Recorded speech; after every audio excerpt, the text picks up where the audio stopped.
Hey YouTube, it's Carrie. It's been a while since I've talked to you. Been quite a while. I actually had to go back and look at my recent reads video number two, just to find out what book was the last one that I talked about. And to be honest, I'm like, that long ago? Holy cow.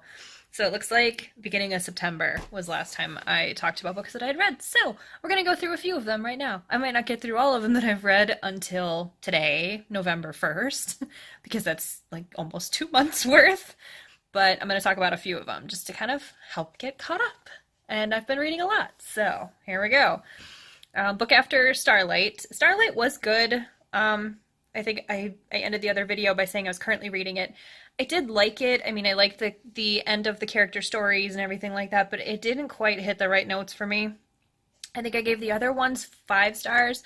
I gave Starlight, the last one in the series, 3 stars. Just kind of, there are good things about it, but then there are also things where I'm just like, oh no. Very cliche or just very YA trope. Just it didn't quite hit the right notes for me, but that might just be my own personal preference. The next book is called The Punch Escrow, and it's by Klein. And when I wrote a review on this, he actually read my review and clicked a like on Goodreads, and I had like a little happy dance moment at my desk because that made me really, really happy. I gave the book 4 out of 5 stars. It is a book about teleportation and what happens when an explosion occurs, when the teleportation process is like in progress and the person who's being teleported ends up getting duplicated or cloned. And like what happens when he meets himself with his wife. Like, it's a really cool concept. And I didn't understand a lot of the science, but I would definitely recommend it. Like, I thought it was very well done. Next book that I read after that is called The Wild Ways, and it's by Tanya Huff. It is the second book in the Gale Women series. The first one was The Enchantment Emporium, which I had reviewed in the past. I don't know what video that would have been in. I gave this 5 out of 5 stars. I really enjoyed this, only because it's a jump back to the characters that I really love from the first book, a continuation of that story. In this book we're following, the main character is one of the cousins. The first book followed Alicia Gale, and then now this book follows her cousin Charlie, who is a wild power, and it's a whole family of witches, and like their dynamic. It's kind of hard to follow along with at times. A lot of the humor and the inside jokes and the world building is sort of hinted at. It's not fully explained. The author does a very good job of providing those little bitty details that if you're paying close attention, then you pick up on all that stuff. But for the most part, it's not spelled out for you, so you really have to be paying attention when you listen to it. But I think it helped that I already had that in mind after reading the first book, so I really enjoyed that one. Next book that I read is called Shadow of the Lions, and it's by Swann, and I gave this 4 out of 5 stars. And this is another one where I typed up my review, and then the author went out, read my review, and clicked like on it, and had a little happy dance. And then I realized I made a mistake in my review. It's about a boys' boarding school, and when the boys are young, I think it's high school age, when they're in school, there's a very strict honor policy. And these 2 boys, these roommates, best friends at the time, they get into a fight. Our main character, it's told from his point of view, he breaks the honor policy, the honor code, and he gets away with it. And when he speaks to his roommate about it, his roommate gets all upset and like very distressed, and he runs away. His roommate runs away. And he disappears for 10 years. In my review, I said it was 20 years, and then the author clicked a like on it, and I had to go back and fix it. But it's this mystery around the disappearance of this boy and what happened to him and why he disappeared. And I thought it was very good. Like I said, I gave that 4 out of 5 stars. The next book that I read is called Hollywood Scandal, and it is by Louise, and I gave it 3 out of 5 stars. And right now, the only thing I could tell you is that, from memory, it is about a young woman who lives on the beach, and she lives there because she's away from everybody else. For some reason, she doesn't like the public eye. She doesn't like to have anybody know her business. And while shooting a movie, this movie star moves in next door. And they're living on the beach and they start this relationship, and he's had tons of lovers in the past and they just click. And I remember liking it when I read it, but it's not very memorable because that's pretty much all that I remember about it from right now. The next book that I read is called A Beautiful Poison. It's by Lydia Kang, and I gave this 4 out of 5 stars. And I remember little bits and details from this story. It takes place mostly in the 20s. I mean, I get that feel from reading the book, the early 1900s, and I think it takes place in America. You get kind of this 20s vibe from reading the book, the setting and the characters and how they're dressed and things like that. Things that are described, that's the impression that I'm getting. I don't know if that was exactly where it took place. Maybe it does take place in the UK. I'm not sure. But it's about a woman who is poisoned at a party, and then her friends go on a journey. I think it's one man and 2 women who go on this journey to try to figure out who poisoned her, how she died, and just what is going on, because as their investigation progresses, more and more people are getting poisoned and more people are dying, and I thought it was very good while reading it, but the details are escaping me right now. But I love how the setting, how everything was described in the book. I felt like it was very atmospheric. I love how the author did that. Next book that I read is called Twist of Faith, and it's by Ellen Green, and I gave it 3 out of 5 stars.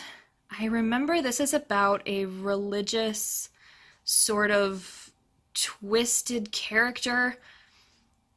Oh, it's about a woman who has a mysterious past.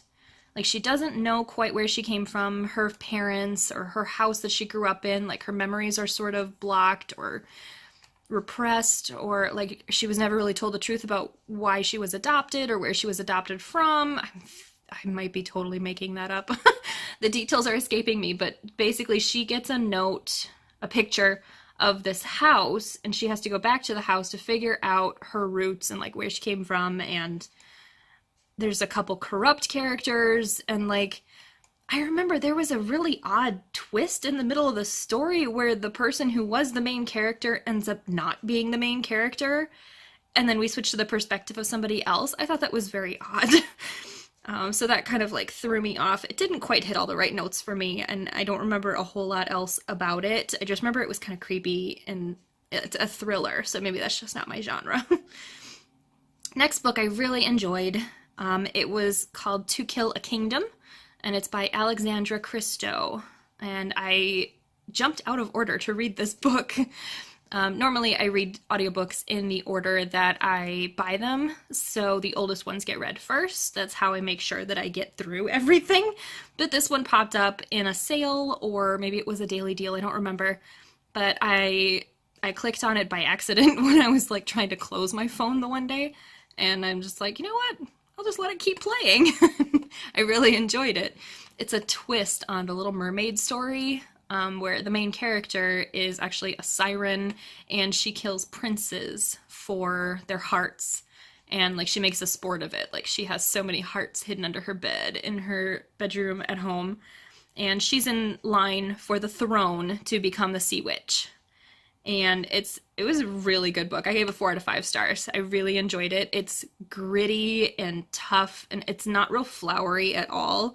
I mean, there's a lot of blood and guts and gore and like battle, but at the same time, it's told from the perspective of a woman, so it's not all about glory. There's also a lot of heart involved, and she ends up being aligned in her cause with the prince, who is a siren hunter. Like, and it sounds very YA and tropey, but it was very good. I would definitely recommend it. Next book that I read is probably one of my favorite books from 2017. And I didn't start doing this Goodreads thing until early 2018, January 2018, so I didn't have this on the list at the time, but I read this book probably 3 times in 2017 in the 4 months that I knew it existed. It's called Him, and it's by Sarina Bowen and Elle Kennedy. And it's a co-written, very dirty romance. The main characters are gay in this book. And I gave it 5 out of 5 stars. It takes place in the college hockey community, and, after the boys graduate college. And they start out as friends when they're boys, and then they're going to hockey camp together, and they knew each other for so many years, and then they had a falling out in their friendship due to a very awkward encounter. And after so many years, then they reconnect, and how they build this sort of friendship. And I absolutely love these characters. I recommend this book to a whole bunch of people, and then every time I reread it, I'm like, oh yeah, that's right. It is very dirty. It is a very dirty, smutty romance. So I would be aware of that going into it, but the characters are amazing. Especially Jamie. Jamie Canning is one of the characters, and it's his family. He's the youngest of 6 kids. So there are a couple different scenes in the book where his whole family is on the page, and it's just incredible. I laugh every time I read it, even though I've read it probably 4 or 5 times now. They steal the show every time they're on screen. On screen, Carrie, it's an audiobook. Every time the author puts them into a scene, it's brilliant. And I have listened to the audiobook. I feel like the audiobook narrators do an amazing job. This is the book that made me fall in love with the voice of Teddy Hamilton. Like, oh, so good. I think every single one of these books I've talked about so far are audiobooks, and that's the majority of what I read. Next book is called Lost Boy. It's the true story of Captain Hook, and it's by Christina Henry, and I gave it 3 out of 5 stars. It's an origin story for Captain Hook, and I can understand the appeal. I can understand how some people would like it, but it leans very demonic. It leans very much toward corrupting the character that we already know, and I think part of my brain is just rejecting that idea that a character that's so well defined in modern culture can be changed in that way, can be re-seen in that way. In the same way that Gregory Maguire saw Wicked and the Wicked Witch of the West in a different way. Like, I get where they're coming from. I get that that's part of the appeal of it, is seeing these characters twisted, but at the same time, like, I can't do it. I can't wrap my head around the idea of Peter Pan being this sort of presence on the island that's bringing boys there to, like, sacrifice them, which is kind of the impression that I got about halfway through the book. I'm like, everything just revolves around the island and the sacrifices that are required to keep everything running, and it's all for Peter's entertainment. Like, I don't know if it didn't hit all the right notes for me, and it was very bloody and in your face, like, intense. Just not the right book for me. So I'm okay with that. And I think that's where I'm going to stop this particular video because I need to sort of think back through the next couple books. But yeah, so that was 1, 2, 3, 4, 5, 6, 7, 8, 9 books that I've read recently. And I would definitely recommend pretty much all of them. Like, even the ones that I was not a big fan of, I would still recommend. I mean, they're still perfectly good books. They just weren't the right books for me, and that's okay. So yeah, I hope everybody's having a fabulous day.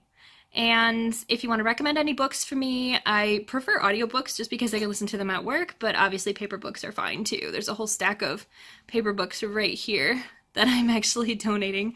And I'll talk about maybe 1 or 2 of them in the coming weeks as I film other videos. But yeah, feel free to recommend any books down in the comments. I do read them as they come in, and I love recommendations for new books to read. So yeah. Everybody have a great day, and I will talk to you later. Bye.